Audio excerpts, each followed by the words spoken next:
For most musicians, the idea of fame isn't always as important as another, simpler achievement: recognition.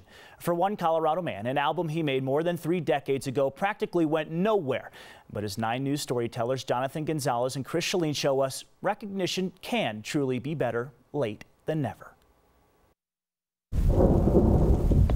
There's just something about an empty road.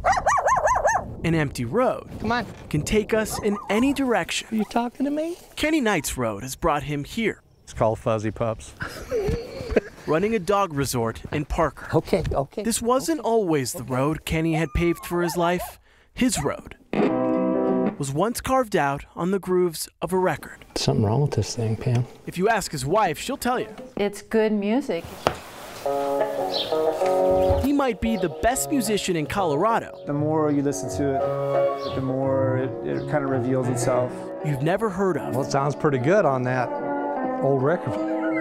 I think this was Michael's favorite. Cajun and bluegrass. And Michael Klossman knows practically every musician worth knowing about. There's an entire shelf of music from Brazil, probably in the neighborhood of like 8,000 or 10,000. And not even the record collector knew who Kenny Knight was. Like no one had seen it or heard it, as far as I could tell. Crossroads. It just kind of had this intriguing look about it. Well, I had a small TAC 4-track recorder. Over 5 cold months in 1980. Hooker Street Studio, Denver, Colorado. It was cold. It was cold. Crossroads was recorded in this small Denver garage. You think, oh, that's good. And then all of a sudden it's like, no, we need to redo this tape. The whole thing was just killer, like from start to finish. Well, it's just difficult. But Kenny might have been too late. His album faced rejection in Los Angeles. I took him to Atlanta, Georgia. Nashville. Don't call us, we'll call you. That call never came. You know, you learn to deal with it. And Kenny's Crossroads had reached a dead end. $2.99. Until the album ended up in Michael's hands. I just never seen it before. He found one single copy among 500,000 records at Twist and Shout in Denver. And he just thought that the cover said something. Imagine the odds. It has to be at least 1 in 500,000. Michael took it home.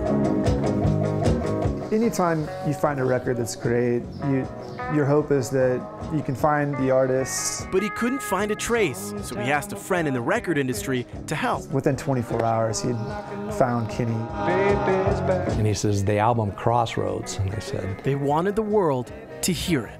Seriously? We hoped that Kenny had some copies. And I said, no, I threw them in the dumpster, you know. Lucky for Kenny, his friend had some copies. Remaster and, you know, reprint the album.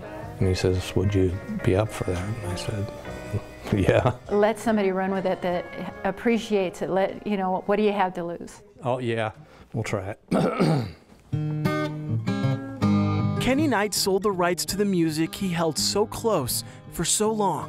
I think people that listen to it are finding out that I am saying something. What's a man sing when there's nothing? His album is being sold online. When it first started happening, he was on 1 or 2 Googles, and now he's on 7 pages of Google.